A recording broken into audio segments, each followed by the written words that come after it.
今日咧我哋喺東京啊，去食麥當勞。面前咧就係我哋今日嗌嘅嘢，咁啊到底入邊有啲咩咧？同大家睇下啦。第一個咧打開俾大家睇下。咁其實咧東京麥當勞同香港都差唔多嘅。你嗌一個套餐，咁咧佢就有2個麥樂雞，另外咧有一個炸雞塊喺度。呢一個咧係一個套餐跟埋嘅。好，呢一個咧就係套餐裏面其中一個炸雞塊咁樣嘅。佢咧好似隻手指咁樣。哇！食落去咧辣辣地咁樣，有啲椒鹽味啊！呢個係一個辣雞嚟㗎。會試埋呢一個係真量嘅包嚟嘅，等大家睇下先。呢一個咧就係我最中意食嘅其中一個日本嘅麥當勞嘅包啦。嗱，咁佢咧有2層雞喺入邊，哇，超正！見唔見到啊？黑色嗰啲咧係啊，好似一啲照燒汁咁樣嘅。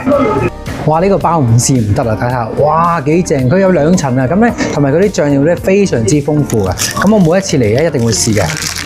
哇！裏邊嘅醬汁非常之濃郁，呢一個包啊一定要試下。另外咧，佢哋有啲特價嘅漢堡包，呢一個咧好抵嘅芝士漢堡包，佢只係需要250yen嘅啫。哇！呢個包幾唔同啊！大家睇下，裏邊嘅材料勁豐富咯。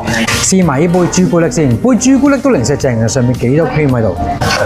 哇！佢直頭係 Starbucks 入邊嘅星冰樂，但係朱古力味。嗱，朱古力味幾濃喎，呢個都可以試下。嗱，上面咧好多 cream 嘅，咁另外咧佢個朱古力味都好重啊。